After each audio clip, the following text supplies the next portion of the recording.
Hey everybody, Chaz here. I have another Patrick Connection Huddle for you. I hope all is well where you are. I hope you are staying warm. If you're in Indiana and if you're in a more majestic place or tropical place, that you are staying comfortable.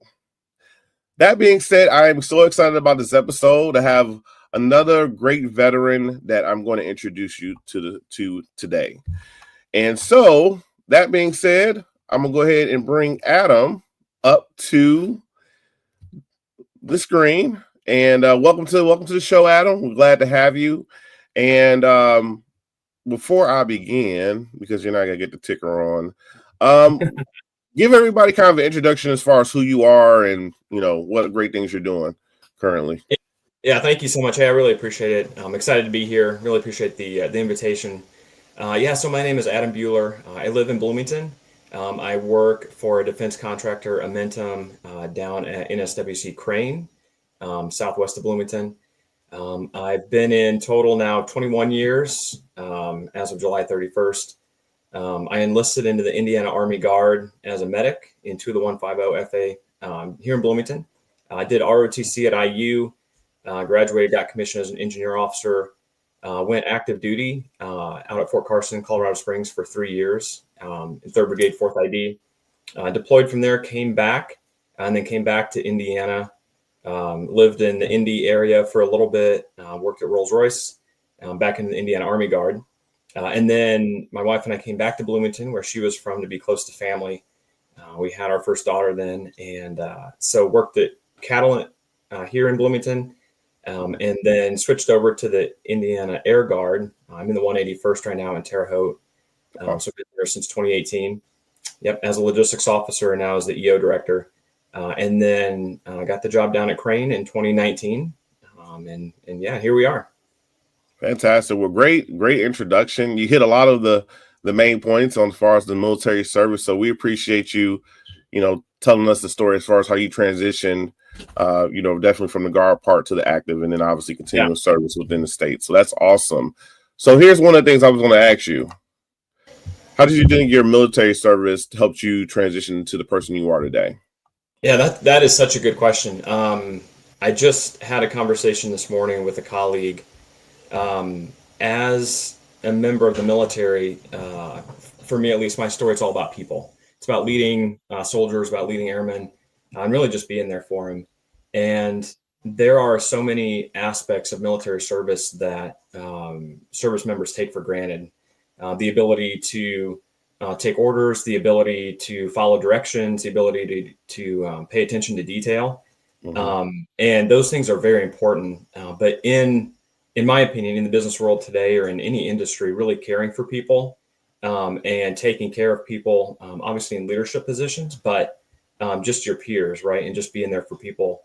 And so that, to me, is one of the most important aspects of my military service and, kind of help, translate into what I'm doing nowadays, right? And whether it's aerospace, defense contracting, biologics, it doesn't matter, right? It's working with people, taking care of people, being able to work in, diverse, situations with people from all over walks of life. That's in my opinion, kind of what makes the biggest difference. And I think service members at all ranks across all services take that for granted, and how important that is in today's workforce. It's so true. So I know with the different, I would say lives you had. Yeah, it seems like it. What type of, like, how can I say this? Like, so you made the transitions, especially with the military side and the civilian side. Like, how did you more so like leverage your experience from military to make it more civilianized when it came to like talking to employers or colleagues? Yeah. So in hindsight, I did it. I just kind of plowed through. But in hindsight, really, there was a lot of people that helped me write my resume. There were transition offices at Fort Carson. There was friends in active duty. It's really networking, right? And just reaching out to those people that have done it before, It's reaching out to people that are going through it right now, asking questions, not being afraid to say, hey, I don't really know what's going on here. Can somebody help me? This experience as a squad leader, what does that mean, right? In the business world type stuff, right? And so I think that there were, and I've kind of transitioned into many different aspects, of work, as you kind of alluded to, which is true. Even switching, from Army to Air Force, that was a big transition, that faced where I had to face some challenges I wasn't really expecting, just different cultures. But really just, again, coming back to the people, right? Working with the people, asking people the questions, not being afraid of putting yourself out there in a vulnerable situation. And really not being afraid of those transitions, or changing, kind of what's going on in your life. And I'm kind of, you're always growing, you're always learning, always maturing, and really not, losing sight of what's most important, which to me is my family, taking care of my family. No matter what my job title is, no matter what, where I work, what company I work for, really making sure that I'm there for my family is the most important. And so with that filter, doing the best you can through those transitions, whether it's active duty to guard, Army to air, aerospace to defense contract, it doesn't matter. There's always transitions. There's always something that we kind of work through in life. That is so true. So true. Just a quick pun out there for those who are getting out of the service in another state or in the guard in another state or reserves. I don't know if you knew this or not, but if you're in Indiana, we don't tax you don't tax your military pay. So definitely a good advantage as far as being in a state. It is, absolutely. That's right. In addition to the retirement, so you do 20, you retire. Indiana doesn't tax you on that end either. So definitely gotta utilize those opportunities that come about. And if you want to continue service, whether it be reserves or National Guard, Indiana's a great place to live, serve, and work. That's right. And Indiana has one of the large, as I'm sure you're aware, and your listeners are, Indiana has one of the largest guards in the entire country, right? So lots of opportunities across Army, Air, and other services, but lots of opportunities here in the state. Fantastic. You learn something new every day. There you go. Hey, you got questions about the guard? Hit up Adam. He got you covered. No, just... or he can get you a recruiter or anyone. Yeah, or talk to a recruiter that actually knows what they're talking about. That's right.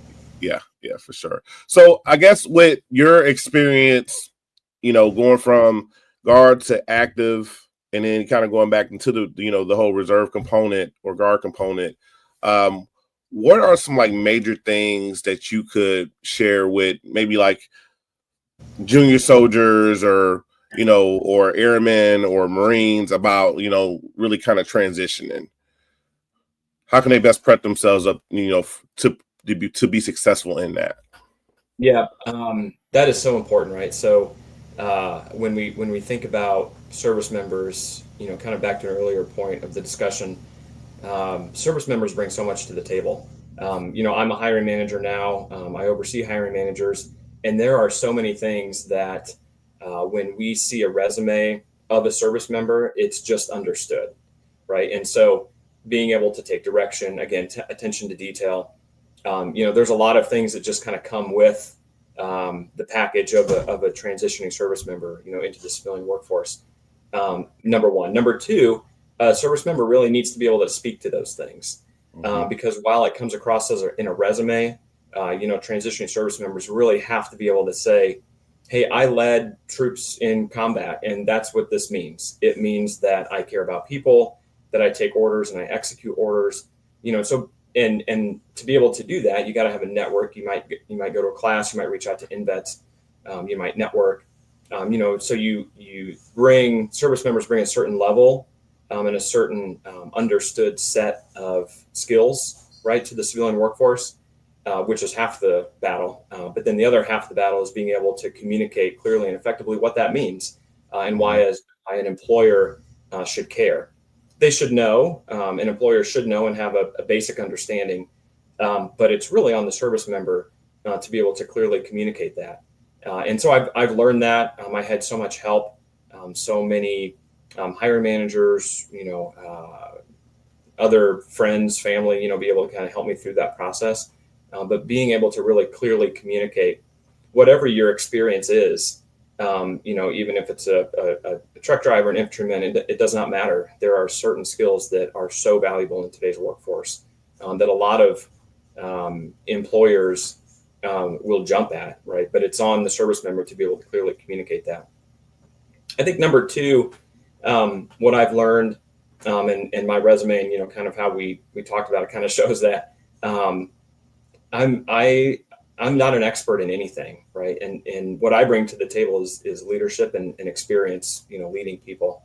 And so what that means, in my opinion, that I've learned that I would just offer, to our listeners, is don't be afraid to explore any career field, any industry, anywhere, because the skills that we bring as, leaders at all levels, across the military, can be applied to so many different situations and companies and industries in the state. And Indiana's a great state. There's aerospace, there's biopharma. I mean, there's so many different things. Obviously, construction. Indiana's a very good economy to come into if you're transitioning out. And so there's so many different opportunities. So try everything, right? Get on LinkedIn, get on Indeed, get on clearance jobs, right? Website, INvets, obviously. So just be available, be open, be vulnerable, and just kind of see where that journey takes you is something else I would offer up. That's awesome. Networking. What type of strategies would you say are effective with that? For me, I have a preference, right? So I obviously love in person, right? Like it's always going to be my first play, right? But what would you recommend as far as let's say I have never met you before. Maybe I've seen you on LinkedIn and I'm like, Hey, Adam, I'm looking at going to Bloomington. What recommendations you think I should take if I'm trying to really, maximize that networking experience, not only just for me, but obviously for you, right? Because, you don't want to be transactional, right? I mean, yeah, I think, there are so many different venues, ways, platforms, applications, websites to network. But as you mentioned, the in-person and really making those connections with people is the most important. And so I guess my advice would be, send those LinkedIn messages, find those people on LinkedIn, for example, or even Facebook, quite frankly, that, share your interests, are in your geographic location, also have tags as, in my case, Army engineer officer, Air Force logistics officer, whatever the case is, and just reach out to those people and start those conversations. You'll be able to tell pretty quick if it's going to go anywhere or not. And so it might take a lot, it's kind of a funnel, it might take a lot of input, but then down at the bottom, you might come out with 2 or 3 or 10 solid leads, to really increase, the size and scope of your network. And again, I think the key there is really to find common ground and really connect with people.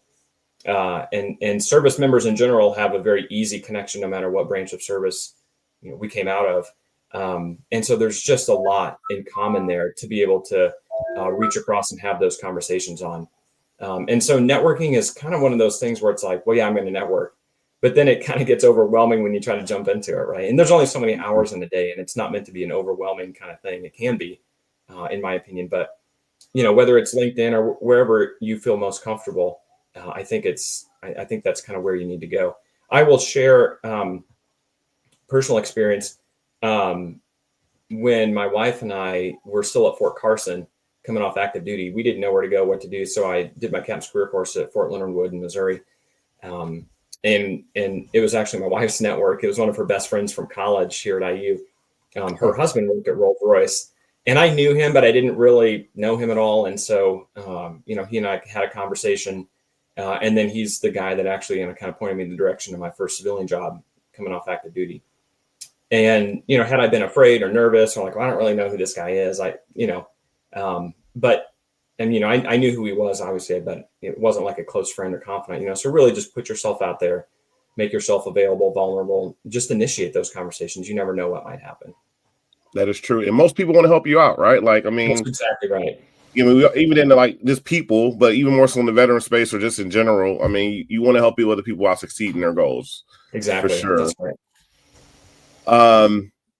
So I guess really my last question to you is, why Indiana? Oh man. Okay, so um, full disclosure, Indiana's home. I was born here, but then moved around as a kid a little bit, and then came back to Fort Wayne. I went to middle school and high school up in Fort Wayne. I went to Fort Wayne Northrop, and then came down here to IU. And we kind of talked about that. So when my wife and I got married right after I graduated, I was at Fort Leonard in my officer basic course, and then we got to go to Colorado. And I will admit to you, Colorado is amazing, right? It's my favorite place in the world. It's where we vacation. So Indiana is home, and it's a really great home. It's a great place to be. And what I'm trying to say is that, it's not the like sexiest place to be in the world, right? But there are so many benefits for your family, for, tax incentives, for pay. Indiana has a very stable economy. Indiana has a very diverse economy. So when we're thinking about jobs and opportunities for veterans, there are very few places across the country that offer the perfect mix of low cost of living, good family support, geographic location, which in my opinion is relatively safe, really good pay, right? Especially for our low cost of living. And then I've experienced also during, transitions while being in the Guard, kind of a safety net there.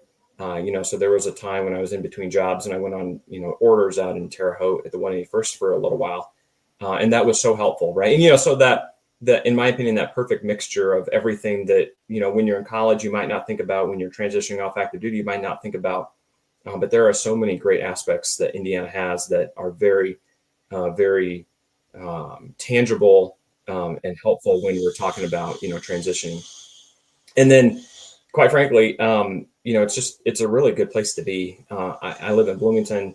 Indy's, one of the biggest cities in the country. It's very easy to get there. There's no traffic anywhere, relatively speaking, traffic, and it's a beautiful state, right? So that's, one of the things that I use in my job to, get recruits to come here, help them understand what it is, because it's definitely seen as a flyover state. I try to get Navy. I try to get Navy veterans to come here, and Crane is one of the largest Navy bases in the world. I think it's like fourth largest. It is, yeah. It's 110 square miles, but Yep. they've never heard of it, or if they've heard of it, they're shocked that it's in Indiana. Yeah. But there is so much here in Indiana that we have to offer. So it's a very stable, great, wonderful place to be.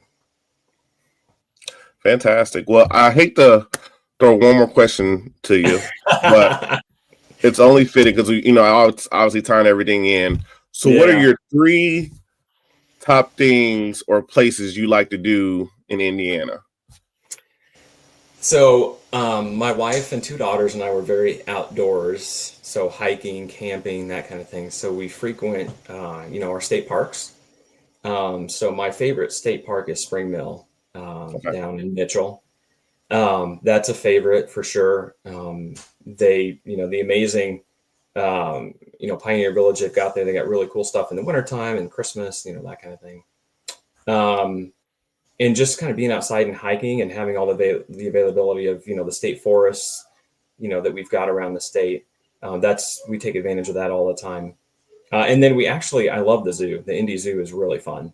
We used to have a membership there, so going up there and just seeing the animals, and it's really close, and it's actually, a really great zoo. But again, that kind of gets, to your earlier point of it's probably not like, top 10 of anybody's, travel destinations, kind of thing, but there's so much good stuff to offer here. So that's what I have to say about that.